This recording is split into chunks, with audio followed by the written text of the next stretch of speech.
The media have been hammering President Trump, making scurrilous charges that his draconian immigration policies are separating families and losing track of illegal immigrant children. The Trump administration is threatening to separate more parents and kids at the border, screaming and crying, "Please don't let me be taken away." They are traumatized. And called about 7,600 of those children, and they couldn't find 1,500 of them. Donald Trump really is obsessed with perhaps the most sick part of the entire policy, separating families from each other. Predictably, the New York Times also weighed in with a piece titled, "Did the Trump administration separate immigrant children from parents and lose them?" Well, as you will see, this is not reporting. It's called trying to create a narrative, regardless of the actual facts, to manipulate readers' emotions and ultimately force a change in policy. Now, never one to forego a ride on the bandwagon, CNN's Hadass Gold tweeted this: a picture of immigrant children in what appeared to be cages with the caption, "First photos of separated migrant children at holding facility." Well, the inference, of course, being that Trump himself was consigning innocent children ripped from their mother's arms into wired cages. Well, the same picture was shared by former Obama officials like Jon Favreau and the usual Trump-hating activists such as Women's March board member Linda Sarsour. But there's only one problem with this photo. It's from 2014, you know, when the saintly Barack Obama and the compassionate ones were all in charge. At the time, the left-wing media did not consider detaining illegals worth covering. But now that Trump is trying to enforce our immigration laws, he's suddenly just a heartless thug. Gold had to retract her tweet, but she didn't apologize, writing, "Deleted previous tweet because gave impression of recent photos." They're from 2014. Well, Hadass, it gave the impression because you wrote that they were first photos of migrant kids in detention. Usually one doesn't label something first photos when they're 4 years old. Well, we're still waiting for the New York Times to apologize for its outrageous headline. It turns out that the Times could have answered their own question by reading further down in their own piece. Did the Trump administration separate immigrant children from parents and lose them? Well, no, they clearly didn't, because the Times writes that those children had arrived alone at the southwest border without their parents. So I have a question. How can you separate illegal alien children from their parents when the parents sent them here alone?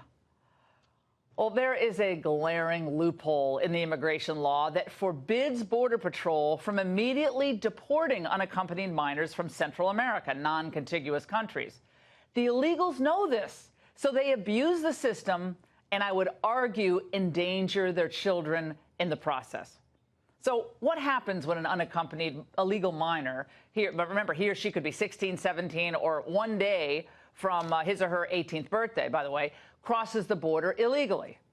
Well, the United States then throws them into what is essentially a foster care program. According to Steve Wagner, an HHS official, the 10,000 children and teens in custody cost the taxpayers over $1 billion annually. Others are, sent to sponsors. So what happens is the government finds the kids' sponsors or family members in the United States whom they can go to live with as their case proceeds, or better put, as it drags on for years. Well, of course, few show up for their deportation or immigration hearings.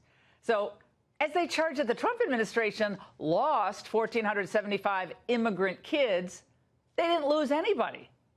When HHS tried to check up on these kids with their sponsors, at times, remember, illegal immigrant families themselves, caring for the children, 1,475 failed to take the calls or even respond to the government at all.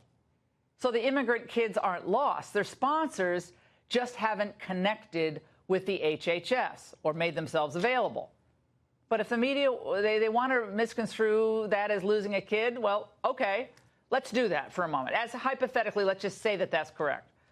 Well, Obama lost nearly 3 times the number of kids. The New York Times reporting a 2016 Inspector General report showed that the federal government was able to reach only 84% of children it had placed, leaving 4,159 unaccounted for.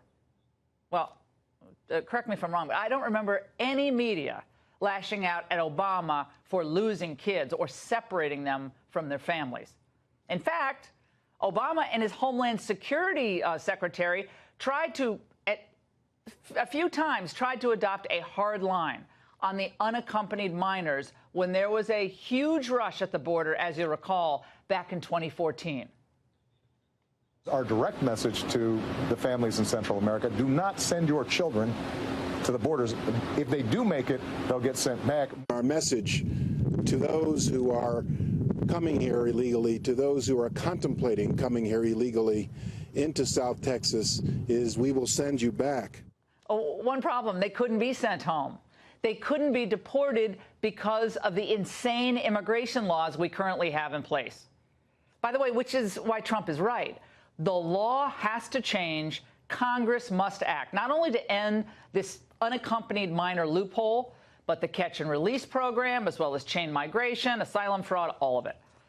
So if you want to know why this anti-Trump media narrative is being advanced at this time, why? It's because Trump is close to making good on his promise to transform our immigration laws for the better. Even the left realizes this issue is a winner for Republicans.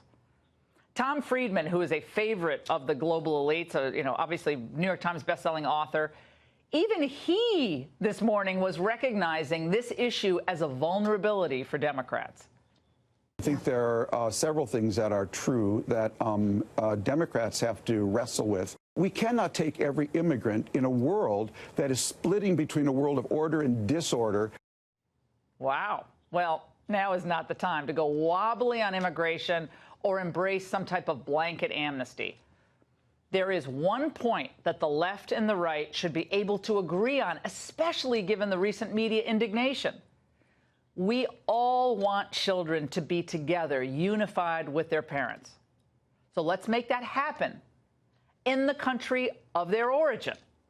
It is immoral to allow laws on the books that incentivize people to send their children alone into a foreign country or to, frankly, make a dangerous trek with their parents. And until those laws change, immigrant children will continue to be separated from their parents, no matter what the president does now. And that's the angle.